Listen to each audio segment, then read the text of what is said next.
আল্লাহর নবী হযরত মূসা আলাইহিস সালাতু সাল্লামকে আল্লাহ একটা লাঠি দিয়েছিলেন। ওই লাঠিটা নবী মূসা আলাইহিস সালাতু সাল্লামের হাতে মুজিজা হয়ে যায়। জানি এই লাঠিটা কোথায়? এই লাঠিটা হযরত নবী মূসা আলাইহিস সালাতু সাল্লাম তার শ্বশুর হযরত শুআয়ব আলাইহিস সালাতু সাল্লামের কাছ থেকে পেয়েছিলেন। আর এই লাঠিটা দুনিয়ার কোন গাছের ডাল না। এই লাঠিটা হলো আদম আলাইহিস সালাতু সাল্লাম যখন দয়ার জান্নাতে ছিলেন, যখন তাকে দুনিয়াতে দেয়া হয়, উনি তখন জান্নাতের গাছে ডালে মেসক করছিলেন, দাতুন করছিলেন। তো সেই অবস্থাতে দুনিয়া এসেছে। এই লাঠিটা ছিল মূসা আলাইহিস সালাতু সাল্লামের হাতে 5 গজ। কতটা বললাম? 5 গজ মানে কতটা? 10 হাত। তো যদি দাতুন 10 হাত হয়, তাহলে আমাদের বাপ আদম আলাইহিস সালাতু সাল্লাম ক হাত লম্বা ছিল? কথা বলেন, বুঝেনি? আমরা 3.5 হাতে মানুষ, তো আমাদের 1 বিঘে দাতুন হয়। আদম আলাইহিস সালাতু সাল্লামের দাতুনটা মূসা আলাইহিস সাল্লামের হাতে 5 গজ মানে 10 হাত। আব্বাজান কত দীর্ঘ এই ব্যক্তি ছিলেন। কিতাবের ভিতরে লেখা আছে আব্বা প্রতিটা ধাপ দিয়েছেন পৃথিবীতে, প্রত্যেকটা পায়ের কদমে আল্লাহ একটা করে গ্রাম বানিয়ে দিয়েছে। আসতে বললেন যে এই দাতনটা আদম আলাইহিস সালাতু সাল্লামের পরে সমস্ত নবী আলাইহিস সালাতু সাল্লামরা বাপের তওবা হিসাবে ব্যবহার করেছে। ওয়ারিস হিসেবে, কারণ তখন তো জায়গার অভাব ছিল না। এখন যেমন সমস্ত জায়গা আলির ধারে, তখন তো অসুবিধা ছিল। এই বছরে যদি 1 কোপ করে 2 ইঞ্চি করে কাটে, যদি বছরে 3 বার কাটে কয় ইঞ্চি হবে? তখন তো মানুষের ছিল না, তাদের জায়গার কোন অঢাল জায়গা বসত করার কেউ নাই। তারা আব্বা আদম আলাইহিস সালাতু সাল্লামের এই লাঠিটাকে তারা নিজেদের কাছে গ্রহণ করতেন। কিন্তু এই লাঠি যখন আমানত ছিল শুআয়ব আলাইহিস সালাতু সাল্লামের কাছে, যিনি মূসা আলাইহিস সালাতু সাল্লামের শ্বশুর হচ্ছেন, তা মূসা আলাইহিস সালাতু সাল্লামের হাতে যখন এই লাঠিটি এসেছে, তখন মূসা আলাইহিস সালাতু সাল্লাম এই লাঠি দিয়ে পৃথিবীর বুকে এই লাঠির তোফালেতে আল্লাহ তার হাতে মুজিজা দান করে দিয়েছেন। আরো জোরে বলুন, তার হাতে মুজিজা হয়ে গেল। শুআয়ব আলাইহিস সালাতু সাল্লামের বাড়িতে যখন মূসা আলাইহিস সালাম এসেছেন, এই লাঠিটা নেয়ার জন্য ঘরের ভিতর একটা জায়গা আছে, অনেক লাঠি আছে। শুআয়ব আলাইহিস সালাতু সাল্লাম বলছে, তোমার নাম কি? বলে, আমার নাম মূসা। বলে, তোমার নাম মূসা? বলে, হ্যাঁ। বলছে, যাও তো ভিতরে যাও, একটা লাঠি আছে, লাঠিটা নিয়ে এসো। শুআয়ব আলাইহিস সালাতু সাল্লাম চিন্তা করছে, কোন মূসা? তো তার তো ঠিক নাই, তা দেখি লাঠিটা ঠিক আনতে পারে কিনা। তার কাছে খবর আছে এই লাঠিটা মূসার হাতে যাবে আলাইহিস সালাতু সাল্লাম। মূসা আলাইহিস সালাতু সাল্লাম যে ঠিক সেই লাঠিটা এনেছেন। জোরে বলুন। শুআয়ব আলাইহিস সালাতু সাল্লাম চমকে উঠেছেন, বলছে, দেখো তুমি আমার বাড়িতে থাকবে, আমার বাড়িতে ছাগল চড়াবে, তোমাকে সব বলে দিচ্ছি বাবু, তো খবরদার যেন ওই পাহাড়টার ওখানে যাবে না, ওই পাহাড়ে যাবে না। ওই পাহাড়ে বলে, কেন? বলে, জানি না, ওই পাহাড়ে তুমি যাবে না, আমি তোমাকে মানা করছি, ওখানে গেলে জীবন ফিরে আসবে না। কিতাবের ভিতরে দেখতে পাওয়া যায় আল্লাহর নবী মূসা কালিমুল্লাহ আলাইহিস সালাতু সাল্লাম ওই লাঠিখানা দিয়ে হাতে করে তিনি ছাগল চড়াচ্ছেন। এ বাবাজি ভাইরা, আল্লাহর কোরআন আল্লাহ সাক্ষী দেন। আল্লাহ জিজ্ঞাসা করলেন, মূসা রে, আমা তিলকা বিয়ামিনিকা ইয়া মূসা, হে মূসা তোমার ডান হাতে ওটা কি? মূসা আলাইহিস সালাম বললেন, হিয়া তাসা, এটা হলো আমার লাঠি। এই লাঠিটার কথা মনে রাখুন। আল্লাহ নবী মূসা আলাইহিস সালাতু সাল্লাম দূর থেকে ওই পাহাড়টার দিকে দেখায়, যেখানে যেতে মানুষকে নিষেধ করা হয়, সেই দিকে মানুষের আগ্রহ বাড়ে না কমে? কথা বলো, বাড়ে তো। কেন ওই জায়গাটা যেতে মানা? কেন মানা? একটু দেখতে তো হবে। কিন্তু তো জীবন বলে কথা, চুনি শুধু দেখে, বুঝতে পারছ? কারোর যদি কোনো কথা প্রচার করার দরকার হয়, তাহলে কাউকে বলতে হবে এই কথাটা যেন তুমি ভুলো না। যাকে বললাম ভাই একটা কথা বললাম, বলো না, ও কথাটা না বলি আর বাঁচবে? বলে এটা বলতে নিষেধ করেছে, মানে এর ভিতরে কি গুড় যে রয়েছে তার ঠিক নাই, এটারে আগে বল, ঠিক কি না? আগে সেটাই বলি। আল্লাহ নবী মুসা আলাইহিস সালাতু সাল্লাম অবাক দৃষ্টিতে পাহাড়টার দিকে তাকিয়ে থাকে। এ বাবাজি ভাইরা, সোনার মানিকেরা, একদিন ঘটনা দেখতে পাওয়া যায়। নবী মুসা আলাইহিস সালাতু সাল্লাম লক্ষ্য করে দেখেন, এটাই তো আমার আল্লাহর ফয়সালা। তার ছাগলগুলো দৌড়াতে দৌড়াতে ওই এমনি অবস্থায় ওই পাহাড়ের দিকে যেতে শুরু করেছে। নবী মুসা আলাইহিস সালাতু সাল্লাম চিন্তা করছেন, হায় রে, আল্লাহর নবী শোয়েব আলাইহিস সালাতু সাল্লাম আমাকে এই পাহাড়ে যেতে নিষেধ করেছে, আমার ছাগল যদি যায় তাদের তো জীবনের হানি হবে, কি হবে তার ঠিক নাই। তিনি পরিমরি করে একবার যাব কি যাব না, আবার চিন্তা করছে মনিবকে তো কৈফিয়ত দিতে হবে। হাতে লাঠিখানা নিয়ে অমনি অবস্থায় ওই পাহাড়ের ভিতরে ঢুকে পড়লেন। কিতাবের ভিতরে বর্ণিত রয়েছে, আল্লাহর নবী মুসা কালিমুল্লাহ আলাইহিস সালাতু সাল্লাম দেখতে পেলেন ওই তো কিছু নাই, কোনো অসুবিধা নাই, ছাগলগুলো নির্দ্বিধায় এমনি করে ঘাস খেতে শুরু করে দিয়েছেন। আল্লাহর নবী মুসা কালিমুল্লাহ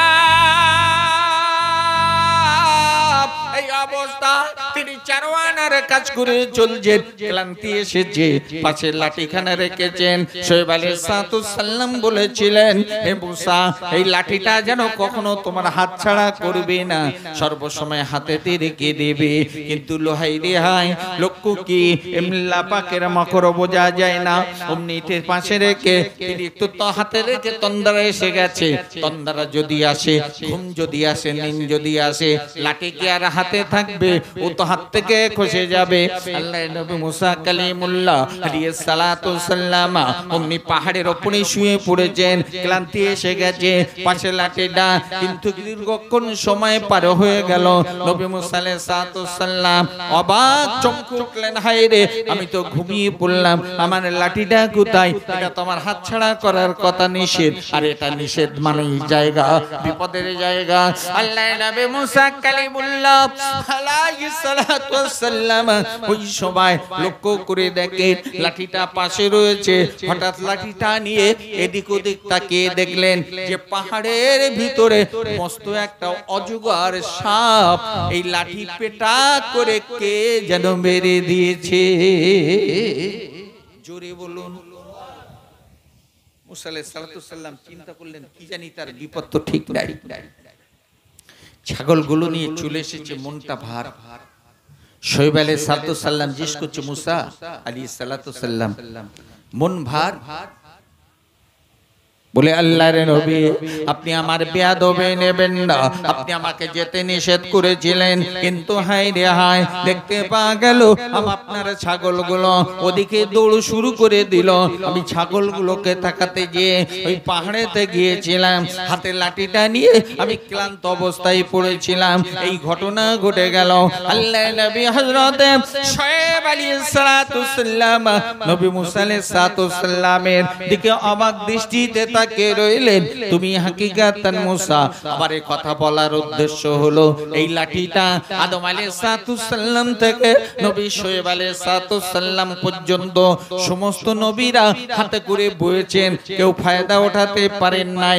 একমাত্র নবী মূসা আলাইহিস সালাতু সাল্লামের কাছে আসার পরে আল্লাহ তার মাঝে যা দান করেছে, বরকত দান করেছে। এ বাবাজি ভাইরা, কিন্তু নবী মুহাম্মদুর রাসূলুল্লাহ সাল্লাল্লাহু তাআলা আলাইহিস সালাতু সাল্লামকে আল্লাহ এত বড় নিয়ামত তৈরি করেছেন, তিনি যখন যে স্থানে স্থানান্তরিত হয়েছেন আল্লাহ পাক তাদেরকে মর্যাদা এবং রওশন বানিয়ে দিয়েছে। আল্লাহ নূরে মুহাম্মদ সাল্লাল্লাহু আলাইহি ওয়াসাল্লাম আদম আলাইহিস সালাতু সাল্লামের কাছে ছিল বলি আল্লাহ তার দোয়া কবুল করেছেন। এই নূরে মুহাম্মদি সাল্লাল্লাহু আলাইহি সাল্লাম শীশ আলাইহিস সালাতু সাল্লামের কাছে ছিল বলেই আল্লাহ পাক শীশ আলাইহিস সালাতু সাল্লাম যখন হন তখন তিনি একা পুরুষ হয়েছিলেন। মা হাওয়ার দুটো করে বাচ্চা হতো, একটা ছেলে আর একটা করে মেয়ে, একটা ছেলে একটা মেয়ে। কিন্তু শীশ আলাইহিস সালাতু সাল্লাম যখন তিনি জগতের বুকে আসেন তিনি একা পুরুষ আসেন, তার সঙ্গে কেউ আসে না। আল্লাহ পাক জান্নাতে হুর পাঠিয়ে হযরত নবী শীশকে বিয়ে দিয়েছিলেন। জোরে বলো। এই লাঠিটা এই নূর মোবারক খানা হে বাবাজি ভাইরা হযরত নবী নূহ আলাইহিস সালাতু সাল্লামের কাছে ছিল বলে আল্লাহ পাক নূহ নবী আলাইহিস সালাতু সাল্লামকে মহাপ্লাবন থেকে আল্লাহ তাকে মুক্তি দান করেছিলেন। এই নূর মোবারক হযরতে ইব্রাহিম খলিলুল্লাহর কাছে ছিল বলে আল্লাহ পাক তাকে নমরুদের আগুন থেকে হেফাজত করেছিলেন। এই নূর মোবারকটা ইসমাইল জাবিহুল্লাহর কাছে ছিল বলে আল্লাহ পাক ইসমাইল জাবিহুল্লাহকে কুরবানি থেকে হেফাজত করেছিলেন। এই নূর মোবারক পায়দার পায়ে আস্তে আস্তে তার আব্বা জান হযরতে আব্দুল্লাহর কাছে যখন এসে হাজির হয়ে যায়, হযরতে আব্দুল্লাহকে তার আব্বা জান আব্দুল মুত্তালিব কুরবানি দিতে চেয়েছিলেন। এই নূরের তুফানেতে আল্লাহ পাক হযরতে আব্দুল্লাহকে হেফাজত করেছিলেন। তাই তো আল্লাহ রাসূল আল্লাহর হাবিব ঘোষণা করলেন, ও আমার সাহাবীরা তোমরা আমাকে জানো না চেনো না, আমি তোমাদের কেমন নবী, আমি তোমাদের কেমন রাসূল। আনা ইবনে জাবিহাই, আমি দুজন কুরবানি দাতার সন্তান। আর একবারে জোরে বলুন সুবহানাল্লাহ। নূরে মুহাম্মাদি হযরতে ইসমাইল জাবিহুল্লাহর কাছে যখন ছিল ওই সময়তে ইসমাইল জাবিহুল্লাহকে আল্লাহ কুরবানি থেকে হেফাজত করেছিলেন। এই নূরে মুহাম্মাদে তার আব্বা জান হযরতে আব্দুল্লাহর কাছে যখনই ছিল আল্লাহ পাক হযরতে আব্দুল্লাহকে হেফাজত করেছিলেন। আর একবার জোরে বলুন রাসূলুল্লাহর আব্বা আর আমাদের আব্বা এক। রাসূলুল্লাহর মা হযরতে আমিনাকে আল্লাহ কত বড় নিয়ামত দান করেছিলেন। এই হযরতে আব্দুল্লাহ যখন রাস্তা দিয়ে বার হতো, ঘর থেকে সাধারণত কম বার হতেন, কিন্তু যখন বার হতো দেখতে পাওয়া যেত তার ললাট দিয়ে একটা নূর চমকাচ্ছে। জোরে বলুন, আরো জোরে বলুন। যে খানায় কাবার মাতাবে অনেক মহিলারা রয়েছে, একজন মহিলা চিৎকার করে বলছে, কে আছো তোমাদের ভিতরে? এই আব্দুল্লাহর সাথে বিয়ে করবে, এই আব্দুল্লাহর সাথে যে বিয়ে করবে সে সৌভাগ্যবান হবে। জোরে বলুন, আরো জোরে বলুন। আজি হযরতে আব্দুল্লাহ রাসূলুল্লাহর আব্বা জান নূর মোবারক খানা তার কপালে আমানত তখন রয়েছে, যে তার চারিদিক দিয়ে বিয়ের পায়গাম দিচ্ছে। ইতিহাসের পাতা খুললে দেখতে পাওয়া যায় মক্কাতে একজন ব্যক্তিত্ব ছিল নওফল বিন ওয়ারাকা। এই নওফল বিন ওয়ারাকা বা ওয়ারাকা বিন নওফল এই ব্যক্তি ছিল অত্যন্ত সেই যুগের জ্যোতিষী, আর এ ছিল নিঃসন্তান। এর ভাইয়ের একটা মেয়ে ছিল, এই মেয়েটার নাম হলো ফাতেমা। কি নাম বললাম? ফাতেমা। তা মেয়ে যখন বড় হয় সব বাপেরা কি করে? মেয়ের ব্যবস্থা বিয়ে দেওয়ার জন্য চেষ্টা করে। সকলে চায় আমার ছেলেদের যাই হোক মেয়েগুলো একটু ভালো ঘরে বিয়ে দেয়। পৃথিবীর সব বাপেরা চায়, সব বাপ। তা এত করে বিয়ের প্রস্তাব চলছে, চারিদিক দিয়ে বিয়ের পায়গাম আসছে। বুঝতে পারছেন? নওফল বিন ওয়ারাকা বিয়েতে রাজি হচ্ছে না। এই অনেক সময় দেখতে পাওয়া যায় আমাদের কোন কোন মেয়ে একদিন 2-3 বার করে দেখে ঘটে, অনেক সময় হয় না। তা ফাতেমা নামক মেয়েটা একদিন চাচাকে ডেকে বলছে, আব্বু আমি কি মক্কার উট নাকি? তো অসুখে এত ছেলেদেরকে আপনি দেখাচ্ছেন, ওর থেকে আপনি সামনে আমাকে রেখে দেন, যে যার মতন দেখে যাক। সুশিক্ষিত মেয়ে, সেই যুগের বড় আলেমা জাহেদা মেয়ে। কিতাবের ভিতরে এসেছে এই মেয়েটা আহলে কিতাবের হাফেজা ছিল। কেউ কেউ বলেছেন হাফেজা না হলো মেয়েটা এত তাওরাত, জবুর, ইনজিলের বড় পারদর্শিতা অর্জন করেছিলেন। জোরে বলুন। ওয়ারাকা বিন নওফল ডেকে বলছে, ফাতেমা, এমা ফাতেমা, কোন কথা তুমি শোনাও গো মা? তুমি একমাত্র আমাদের সন্তান, আমরা তোমাকে ভালো করে পাত্রস্থ করতে চাই জি মা। ও জননী মা, তুমি কেন রেগে যাচ্ছ? বলে আব্বা জান, এত ছেলে আপনারা দেখছেন, একটা ছেলেকে আপনাদের পছন্দ হয় না? বলি না। বলে শোনো আব্বা, আমি একটা ছেলের কথা আপনাদেরকে খবর দিতে পারি। এই কথা শুনে ওয়ারাকা বিন নওফল নওফেল বলেছিল মা একবারে বলো তো সেই ছেলেটা কোথায় আছে, শামসিরিয়া পারস্য কোথায় থাকে? বলে অন্য কোথাতে নাই, এই মক্কার জমিনেতে রয়েছে। ওরাকা বলছেন মক্কার জমিনে কাদের ছেলে আবার? এই কেমন ছেলে? বলে এই অন্য কারোর ছেলে নয়, আব্দুল মুত্তালিবের ছোট বেটা, নাম হলো তার আব্দুল্লাহ। এই আব্দুল্লাহ কথাটা শোনার মাত্রে ওরাকা বিন নওফেল এমনিতে গোসা হয়ে গেল, রাগ হয়ে গেল। ডাক দিয়ে বলল ফাতেমা রে, এমন একটা ঘরের সম্বন্ধের কথা বলছি মা, তারা তো বড় গরিব মানুষ, তাদের সংসারে নির্বাহ হয় না, সংসারে কষ্ট করে তাদের যায়, তুই তাদের ঘরে আমি তোকে বিয়ে দেব। এত ছেলেদেরকে ডাকছে। এই সময় ফাতেমা নামক মেয়েটা ডেকে যারা মাথা খেয়ে বলেছিল আব্বা জগতের বুকে এমন ছেলে দ্বিতীয়টা খুঁজে পাবেন না, কেননা আব্দুল্লাহ যখন নীরবে রাস্তাতে চলে তার কপাল দিয়ে একটা জ্যোতি বার হয়, আলো বার হয়। আর একবার জোরে বলুন সুবহানাল্লাহ।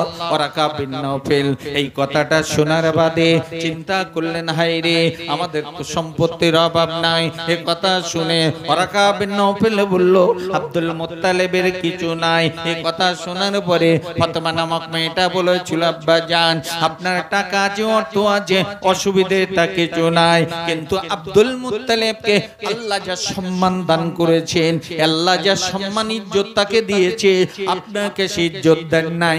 আল্লাহ পাক খানায় কাবার খাদেম তারে বানিয়েছেন। আর একবারে জোরে বলুন। এই যে মসজিদে যারা খাদেম, মসজিদের খাদেম কে বলো তো? মুয়াজ্জিন। এই মুয়াজ্জিনের সম্মান মান ইজ্জত আল্লাহ কত বেশি দান করেছেন, জোরে বলুন না সুবহানাল্লাহ। গ্রামে তো অনেক লোক থাকে, কিন্তু এই কাজটাকে কে করবে? আল্লাহ যাকে চায় তার ঘরের খাদেম হিসেবে কবুল করে, জোরে বলুন আল্লাহুম্মা আমিন। এ বাবাজি ভাইরা, নওফেল ওরাকা চিন্তা করলো মেয়ে তো আমারে ঠিক কথা বলেছে, ছেলেটাকে একবারে দেখি না কেন? এমনি অবস্থায় নওফেল বিন ওরাকা আব্দুল মুত্তালিবের কাছে যাজের মুক্তাচার কথা বলছি। আব্দুল মুত্তালিবকে বললেন আপনার ছোট ছেলেটাকে ডাকুন না, একবারে তাকে একবারে দেখতে চায়। হযরতে আব্দুল্লাহকে যখন তার কাছে হাজির করানো হলো, হযরতে আব্দুল্লাহকে দেখা মাত্রই সিঁড়ি বুঝতে পারলেন এই ছেলের ভিতরে বড় নিয়ামত রয়েছে। অতঃপর তাকে পাঠিয়ে দিয়ে ডাক দিয়ে বললেন ভাই আপনি কি ছেলে বিয়ে দেবেন? বলে কোন ছেলে? বলে আপনার ছোট ছেলে আব্দুল্লাহ। আব্দুল মুত্তালিব বলল বিয়ে তো দিতে চাই ভাই, কিন্তু ছেলে যে বেকার, বিয়ের পরে তার তো কিছু প্রয়োজন রয়েছে, তার তো রোজগারের দরকার রয়েছে। আমার বেকার ছেলে, আমি এখন আপনার সাথে কি করে বিয়ে দেব? তবে শুনে নেন, আপনার কাছে জানতে চাই মেয়েটা কার মেয়ে? ওরাকা বিন নওফেল ডাক দিয়ে বললেন ভাই ওই মেয়েটা অন্য কেউ নাই, আমার ভাতিজা ফাতেমা, দেখতে বড় সুন্দরী, বড় আলেমা জাহেদা, মক্কার অনন্য সুন্দরী মেয়ে। আপনি যদি চান আপনার সাথে আত্মীয়তা করতে চাই। আব্দুল মুত্তালিব ডাক দিয়ে বলে ওরাকা গরিবের বাড়িতে এসেছো, এমনি অবস্থায় গরিবের বাড়িতে এসেছো, এমনি কি মাস্কারা করতে? আমরা গরিব মানুষ। এই কথা শুনে ওরাকা বিন নওফেল বলল না ভাই, খানায় কাবার প্রতিপালকের নামে কসম করে বলছি আপনি যদি চান আমাদের মেয়েটা আপনার ঘরে দিয়ে আপনার ছোট বেটা আব্দুল্লাহকে আমি জামাই বানাতে চাই। এই কথা শোনার বাদে আব্দুল মুত্তালিব একই কথা শুনিয়ে দিল ভাই রে ভাই আমার ছেলেটা এখন বেকার, আপনি চলে যান, তার কিছু কাজ আপনি শিখিয়ে দেই। এ বাবাজি ভাইরা, কিতাবের ভিতরে দেখতে পাওয়া যায় 6 মাস কাল সময় নিয়ে নিলেন। এই 6 মাসের সময় নিয়ে যখন তিনি চলে গেলেন, হযরতে আব্দুল্লাহকে আব্দুল মুত্তালিব ডাক দিলেন, এ বেটা আব্দুল্লাহ একবার শোনো না বাবা, তুমি আমার ছোট ছেলে, তুমি আমার ছোট বেটা, তোমার ভাইদের যা অবস্থা তারা তো সকলে স্বাবলম্বী হয়ে গেল, তুমি এখন বেকারত্ব নিয়ে ঘুরে বেড়াচ্ছ, আমার বয়স হয়ে গেছে, তোমার বিয়ের পায়গাম আসছে চারিদিক থেকে, আমি তোমাকে বিয়ে দিতে চাই, তবে তুমি একটা কাজের ভিতরে রুজু হয়ে যাও, কাজ তো কিছু শেখো না, কেন আমি চোখ বন্ধ করলে কি তোমার হবে আমি বুঝতে পারি না। এই সময়তে বলল, শোনো তুমি ইয়াসরিবে চলে যাও, আমার একজন বন্ধু আছে এখনো সে ব্যবসার কাজ করে। আব্দুল মুত্তালিব একটা চিঠি লিখে দিয়ে হযরতে আব্দুল্লাহকে পাঠিয়ে দিলেন, যাও আব্দুল্লাহ চলে যাও, ইয়াসরিবে চলে যাও। মুক্তাচার কথা বলে বাপের চিঠি কানে নিয়ে এমনি অবস্থায় আল্লাহ রাসূলের আব্বা জান হযরতে আব্দুল্লাহ গুটি গুটি পায়ে মক্কা থেকে ইয়াসরিবের দিকে চলতে শুরু করলেন। বর্তমান যার নাম হলো মদিনা, এই মদিনার পানে চলতে শুরু করলেন। কিতাবের ভিতরে এসেছে হযরতে আব্দুল মুত্তালিবের বেটা আব্দুল্লাহ এই রাস্তা দিয়ে দূরে চলতে শুরু করেছে। এই চলতে চলতে কোন কানক্রম দেখতে পাওয়া যায় হযরত রাসূলুল্লাহর নানা জান আব্দুল ওয়াহাব জোহরি ওই রাস্তা দিয়ে আস্তে আস্তে দূর থেকে লক্ষ্য করে তাকিয়ে দেখে মরু ময়দান দিয়ে একটা ছেলে আসছে। ওই ছেলেটা আসছে একাকী করে অবস্থায়, একাকী ছেলেটা চলে আসছে, কিন্তু দেখতে পেল তার পিছনে চারজন লোক তলোয়ার নিয়ে উদ্দেশ্যে দৌড় শুরু করে দিয়েছে। আব্দুল ওয়াহাব জোহরি ওই সময় খানে কাবার পানে তাকিয়ে আজরে ডুকরে কেঁদে উঠলেন, ডাক দিয়ে বললেন, ওগো কাবার মালিক, জানি না কার কোলের বাচ্চা গো আল্লাহ, ওগো কাবার মালিক, জানি না কার কোলের বাচ্চা একা একা রাস্তায় আসছে, তার পিছনে চারজন তলোয়ার নিয়ে ছুটে আসছে, ওই বাচ্চাটাকে যদি কতল করে দেয় কার কোল খালি হবে? ওগো কাবার মালিক, মায়ের কোলকে তুমি পূর্ণ করো, বাচ্চাটাকে তুমি হেফাজত করো। আব্দুল ওয়াহাব জোহরি ওই অবস্থায় ছুটে আসতে পারছেন না, উনি দাঁড়িয়ে দাঁড়িয়ে দেখছেন, কিন্তু দেখতে পেলেন আব্দুল ওয়াহাব জোহরি বলেন, আমি তাকে দেখে ওই চারজন লোক পিছন থেকে আসছিল, হঠাৎ করে তাদের পিছনে সাদা পোশাক পরিহিত দুটো লোক কোথাতে গেছে চারজনকে কতল করে দিল। এই ছেলেটা আগে চলছে, পিছনের ঘটনা জানে না, সে দুজন গায়েব হয়ে গেল। এই দৃশ্যটা দেখার পরে আমিও অবাক হয়ে গেলাম, আমি অবাক হয়ে দাঁড়িয়ে রাখলাম, আমি দেখতে চাই এই ছেলেটা কাদের ছেলে, এই বাচ্চাটা কোথা থেকে আসছে? মরুভূমির রাস্তায় কেউ তো একা চলে না, এই ছেলেটা কেন একা চলছে? আব্দুল ওয়াহাব জোহরি আল্লাহ রাসূলের নাজাত এমনি অবস্থাতে দাঁড়িয়ে রয়েছে। এই অবস্থাতে যখন হযরতে আব্দুল্লাহ তার কিনারা কাছে এসে হাজির হলেন, এমনিতে হাজির হওয়ার পরে আব্দুল ওয়াহাব জোহরি জিজ্ঞাসা করছেন, মানান্তা গোলাম, হে বাবা ছেলে বলো কি তোমার নাম? বলে আমার নাম হলো আব্দুল্লাহ। বলে কোথা থেকে আসছো? বলে মক্কা থেকে আসছি। বলে বাবা একটা কথা তোমার কাছে জানতে চাচ্ছি, তুমি একা রাস্তায় বেরিয়েছো, একা কেন পার হলে? ডাক দিয়ে বললেন, আমার আব্বা জান ইয়াসরিবে পাঠিয়েছে, তার অপরিচিত ব্যক্তির কাছে পাঠানোর জন্য আমি কাজ শিখতে ব্যবসা শিখতে আসছি, তাই কোনো সঙ্গী নাই, আমি একা একা চলে এসেছি। আব্দুল ওয়াহাব জোহরি বলেন, বাবা তোমার পিছনে চারটে লোক কতল হয়ে গেল, এটাকে তুমি জানো? বলে জানি না। কে চার দুজন কতল করলো তাদের চেনো? বলে জানি না। আব্দুল ওয়াহাব জোহরি বলেন, আমি অবাক, এই ছেলেটাও মক্কা থেকে এত রাস্তায় হেঁটে হেঁটে হেঁটে হেঁটে আসছে, তার দেহে কোথাও ক্লান্তি নাই, চেহারায় কোথাও ঘাম নাই, কোনো পচি নাই, ঘাম নাই। আমি অবাক দৃষ্টিতে তাকে রইলাম, এত ক্লান্ত তো হওয়ার কথা, মরুভূমি রাস্তাতে চলে দুর্বল হয়ে যাওয়ার কথা, মুখটা তো শুকিয়ে যাওয়ার কথা, কিন্তু না না না, কোনো পরিবর্তন কেন দেখতে পাই না। আব্দুল ওয়াহাব জোহরি বলেন, মুখের দিকে তাকিয়ে আমি তার পাশে দাঁড়িয়ে কথা বলছিলাম, আবার দেহটা যেন ঠান্ডাও হয়ে যাচ্ছে, আমি মাথাটা উঁচু করে তাকিয়ে দেখি আব্দুল্লাহর মাথার উপরে এক খণ্ড মেঘ ছায়া করে রেখেছে। আর একবার জোরে বলুন, আর একবার জোরে বলুন, এই রাসূল নয়, রাসূলের নূর মোবারক বহনকারী তার আব্বাকে আল্লাহ তাজিম করছেন। জোরে বলুন, কোন নবীর উম্মত আল্লাহ বানিয়েছে? আব্দুল ওয়াহাব জোহরি বলছে, বাবা আমি অবাক হয়ে গেলাম, কোথায় যাবে? ইয়াসরিবে কার বাড়িতে যাবে? বলে জানি না, আবার আব্বা পাঠিয়েছে আব্দুল ওয়াহাব জোহরি বলে একজন ব্যক্তির ব্যক্তিত্ব আছে, আমি তার বাড়িতে যাচ্ছি। মুক্তাচার কথা আপনাদের কাছে শুনিয়ে দেই। এই কথা বলার পরে আব্দুল ওয়াহাব জোহরি ডাক দিয়ে বলে, বাবা জানি না তুমি কোন আব্দুল ওয়াহাবের বাড়িতে যাচ্ছ, তবে আমার নাম হলো আব্দুল ওয়াহাব জোহরি। মক্কাতে আমার একজন বন্ধুও ছিল যার নাম হলো আব্দুল মুত্তালিব। বলে আমি আব্দুল মুত্তালিবের বেটা। চিঠিটা হাতে ধরিয়ে দিলেন, ডাক দিয়ে বললেন, বাবা আব্দুল্লাহ, যদি অসুবিধা কিছু না হয় তুমি চলো আমার সাথে আমার বাড়িতে।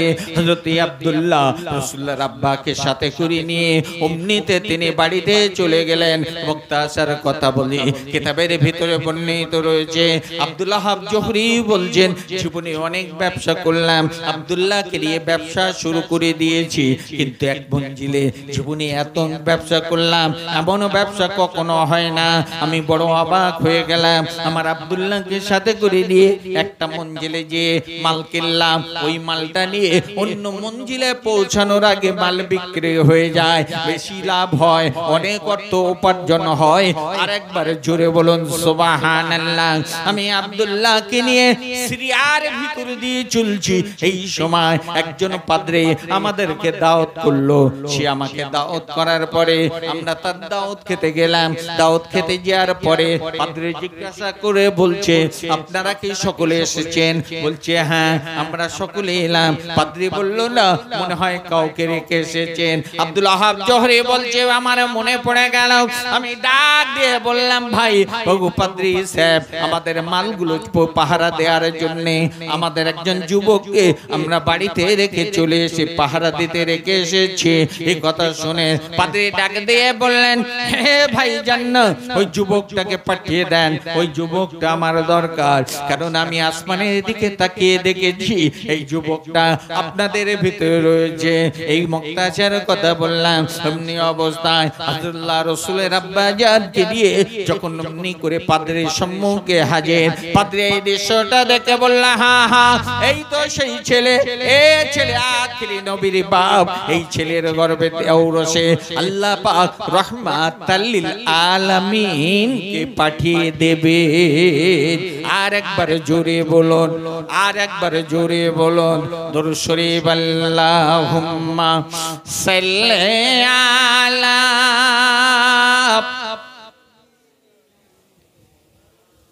দরুদ শরীফের আওয়াজ কমলে হবে না, আরো জোরে, ওয়াইলা আলি সাইয়্যিদিনা। আভায় বাণী দিল তারা, আভয় বাণী দিল তারা, ও আমিনা বিবি, শিশু পুত্র তোমার হবে শেষ জামানার নবী। রেখো তারে বুকে ধরে, হয় না জানো ভুল, আরশেতে নামটি লেখা, ও যে মুহাম্মদ রাসূল। আল্লাহুম্মা সাল্লি আলা মাওলানা মুহাম্মদ ওয়া আলা আলি সাইয়্যিদিনা। মাশাআল্লাহ, জাযাকাল্লাহ। কথায় কথা বেড়ে যায়। হযরত আব্দুল ওয়াহাব জোহরি বললেন, আমি ছেলেটা নিয়ে বড় গর্ব করলাম। আমি আস্তে আস্তে ফিরে চলে আসছি, ব্যবসা গুটিয়ে পিছন দিকে বাড়ির দিকে রওনা দিচ্ছে। আমি তাকিয়ে তাকিয়ে দেখতাম, অবাক হয়ে যেতাম। আমার আব্দুল্লাহ কোন শুকনো গাছের গোড়াতে যদি বসতো, আল্লাহর ফজলে ওই গাছটা তরু তাজা হয়ে যেত। আমি আব্দুল ওয়াহাব জোহরি একদিনকার ঘটনা, একটি বাগের ভিতরে একটি বাগানেতে প্রবেশ করলাম। আবার আব্দুল্লাহ আমাকে ডাক দিয়ে বলল, চাচা যান, আমার একটু পিপাসা পাই, আমি একটু পানি পান করব। আমি বালতি খানে নিয়ে ওই বাগানেতে কূপ ছিল, কুয়ার কাছে হাজির হলাম। আমি তাকে দেখলাম কুয়ার তলদেশে পানি রয়েছে, যে পানিটা তোলা সম্ভব হবে না। আমি অমনিতে ফিরে চলে এলাম, এসে ডাক দিয়ে বললাম, বাবা আব্দুল্লাহ, পানি অনেক নিচে তোলা সম্ভব নয়। একথা শোনার বাদে আমার আব্দুল্লাহ বালতিটা আমার হাত থেকে নিয়ে দিল। অমনিতে ছুটে দাঁড়িয়ে কদম বা কদম বাড়িয়ে অমনি অবস্থায় ওই গাছটা ওই কুয়ার কাছে পৌঁছালো। আমি আব্দুল আহাব জোহরি দূর থেকে তাকিয়ে তাকিয়ে দেখছি। আমি যেখান থেকে ফিরে এলাম ওখানে আমার আব্দুল্লাহ যায়। কিসের জন্য যায়, বাড়ি কেমন আমি দেখবো। আমি তাকে দেখলাম আমার আব্দুল্লাহ ওই কুয়ার কাছে পৌঁছে গেল। অমনিতে স্বাভাবিক অবস্থায় বালতিটা উপর থেকে কাটিয়ে চলে এলো। যেমনি ভরা কুয়াতে পানি থাকে।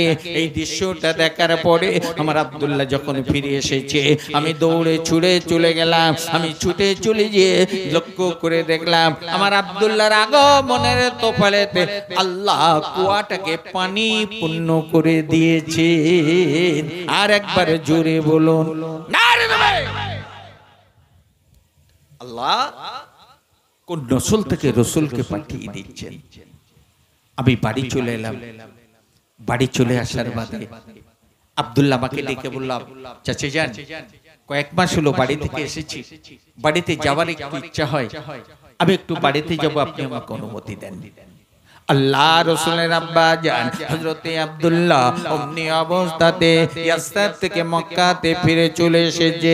এবং একটা সুন্দর ছেলেকে কেউ কে হাতছাড়া করতে যায়, সকলে ভালো জিনিসকে নিজের সন্তান না হলেও জামাই বানাতে যায়। কেননা আব্দুল আহাব জহুরির একটা মেয়ে ছিল, ওই মেয়েটার নাম হলো হযরতে আমিনা রাদিয়াল্লাহু তাআলা আনহা। আল্লাহ বড় নিয়ামতি তাকে বানিয়েছিলেন। আল্লাহ রসুলের আম্মা তাকে কবুল করেছিলেন। এই সোনার চাঁদা মানিকেরা হযরতে আব্দুল্লাহ জমনিতে মক্কাতে চলে এলেন।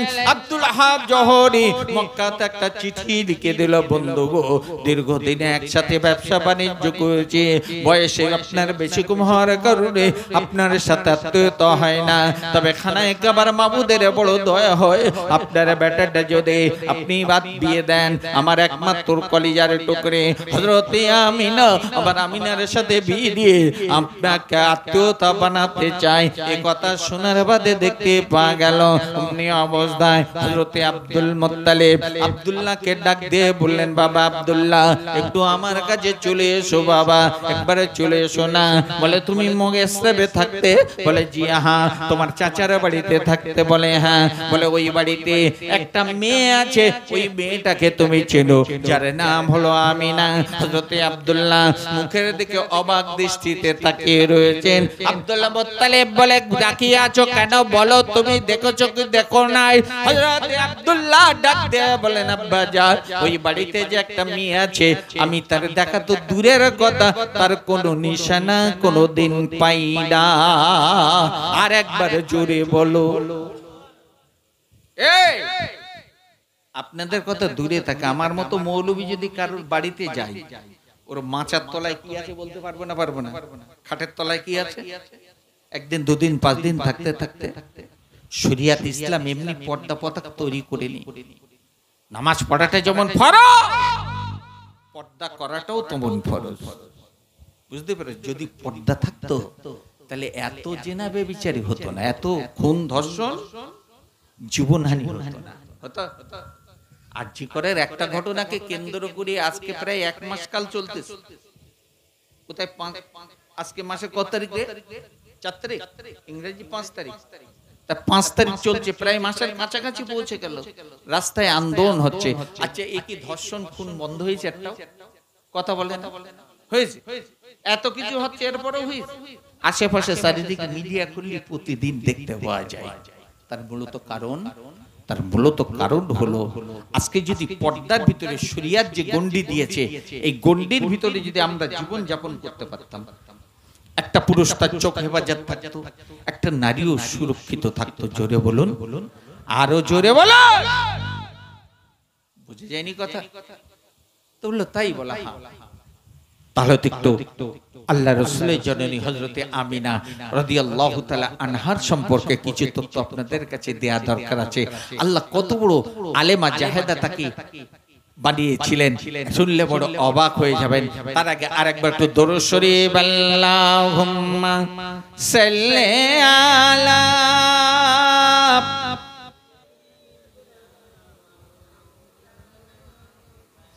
وعلى آل سيدنا खुद नसीहा जिसका मर्दों में है ओ हबीबा गया और तबीबा गया ऐ हलीमा तुझे और क्या चाहिए तेरी घर में खुदा का हबीबा गया अल्लाहुम्मा सल्ली अला আরেকটু জোরে ওয়ালা আলে সাইয়্যিদিনা ও হাবিবিনা মুহাম্মদ সাল্লাল্লাহু আলাইহি সাল্লাম। তো রাসূলুল্লাহ আম্মা হযরত আমিনা রাদিয়াল্লাহু তাআলা আনহাকে আল্লাহ কত বড় নিয়ামত তাকে তৈরি করেছিলেন। এই রাসূলুল্লাহর আব্বা হযরত আব্দুল্লাহ যেমন জগতের বুকে তিনি রাসূলের আব্বা হবেন, তাকে দেখলে পৃথিবীর মানুষ বুঝতে পারত এই বার্তা যেমন আল্লাহ পাঠিয়েছিলেন, তেমন হযরত আমিনাকেও আল্লাহ জগতে থাকতে আখিরি নবীর মা হবেন, আল্লাহ তাকে সেই অবস্থাতে তৈরি করেছিলেন। আরেকবার জোরে বলুন, আরেকবার জোরে বলুন, নারে। এটা হচ্ছে আরবি বছরের মুহররম, সফর, রবিউল আউয়াল, আরবি বছরের তৃতীয় মাস, ঠিক না? আরবি বছরের প্রথম মাসটার নাম হলো মুহররমুল হারাম। তাই মুহররমুল হারাম আশুরার দিনে রোজা রাখাটা রাসূলুল্লাহর সুন্নাত। কার সুন্নাত? রাসূলুল্লাহর সুন্নাত। আর এই রোজাটা শুধু রাসূলুল্লাহর যুগে, আমাদের যুগেতে নয়, এই যুগতে আদম আলাইহিস সালাতু সাল্লামের পর থেকে এই রোজাটা যুগে যুগে নবী আলাইহিস সালাতু সাল্লামরা রেখে এসেছেন। এই হযরতে আব্দুল ওয়াহাব জোহরি ইব্রাহিম আলাইহিস সালাতু সাল্লামের দ্বীনের উপরে থাকার কারণে আল্লাহ পাক তাকে বড় নিয়ামত তৈরি করেছিলেন। তাকবীর দেন তো একটু, নারায়ে তাকবীর। আসতে বলছো কেন? জোরে দাও, নারায়ে তাকবীর, নারায়ে তাকবীর। আল্লাহ হযরত হাফেজ মাওলানা মুজাফফর হোসেন সাহেব জোরে বলুন জিন্দাবাদ, আরো জোরে বলুন জিন্দাবাদ। জনাব আলহাজ হাফেজ মাওলানা মুজাফফর হোসেন সাহেব জোরে বলুন জিন্দাবাদ, নারে তাকবীর। মাশাআল্লাহ, জাযাকাল্লাহ, আলহামদুলিল্লাহ। আমার ছোট ভাই আপনাদের খেদমতে এসেছে। ছোট ভাই বলেই সম্বোধন করি, কেন মুজাফফর ভাইয়ের বড় ভাই আমার সহপাঠী ছিলেন, তিনি জগতের বুকে নাই। আল্লাহ তার জান্নাতের উচ্চ মাকাম দান করুক, সকলে বলুন আল্লাহুম্মা আমিন।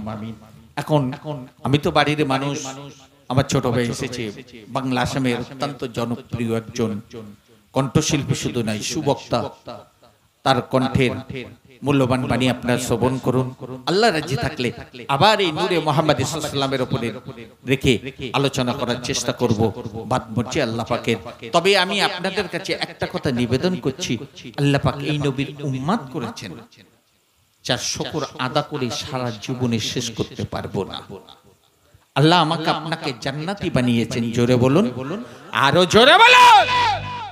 আপনি যদি জীবনে একটা আমল করবেন, শুধু আমি বলে দিচ্ছি, একটা আমল করবেন, সেই আমলটা হলো এই, আপনি সকলের কাছে পাওনাদার হবেন, যেন ঋণদার না হন। আপনি যদি ঋণদার না হন, কেউ আপনার কাছে পায় এমন ব্যক্তি যদি আপনি না হন, আপনি যদি পাওনাদার হন, আপনার জীবনের ত্রুটি থাকলেও আল্লাহ আপনাকে জান্নাত নসিব করবে। জোরে বলুন, আরো জোরে বলুন। গাদা গাদা আমল আছে, হজ আছে, যাকাত আছে, ইবাদতের শেষ নাই। 70টা ফেরেশতা লাগবে ওই কিয়ামতের দিন নেকি বই নিয়ে যেতে, পাওনাদারের পাওনা মিটিতে মিটিতে কাজ শেষ। তাহলে ওই ইবাদত থাকার থেকে না থাকাই ভালো ছিল। আমি বলেছি আপনি পাওনাদার হবেন, যেন ঋণদার না হন। আল্লাহ চাইলে নবীর কদমের ওসিলাতে উম্মতে মুহাম্মাদি হওয়ার সুবাদে আল্লাহ পাক আমাকে আপনাকে জান্নাতের উচ্চ মর্যাদা দান করবেন। সকলে বলুন আল্লাহুম্মা আমিন। ওয়া আখিরি দাওয়া আলহামদুলিল্লাহি রাব্বিল আলামিন। আসসালামু আলাইকুম ওয়া রাহমাতুল্লাহি ওয়া বারাকাতুহু। দরুদ শরীফ আল্লাহুম্মা। একটু বলি তো যাও। আলহামদুলিল্লাহ এতক্ষণ আমাদের সকলের প্রিয় মাওলানা রুহুল কুদ্দুস সাহেব তানার মুখনি সিরাত বাণী আমাদের সম্মুখে পরিবেশন করছিলেন, আমরা ধীর স্থিরভাবে শুনছিলাম। এখন আমরা যার জন্য অধীর আগ্রহে বসে আছি, জনাব আলহাজ মাওলানা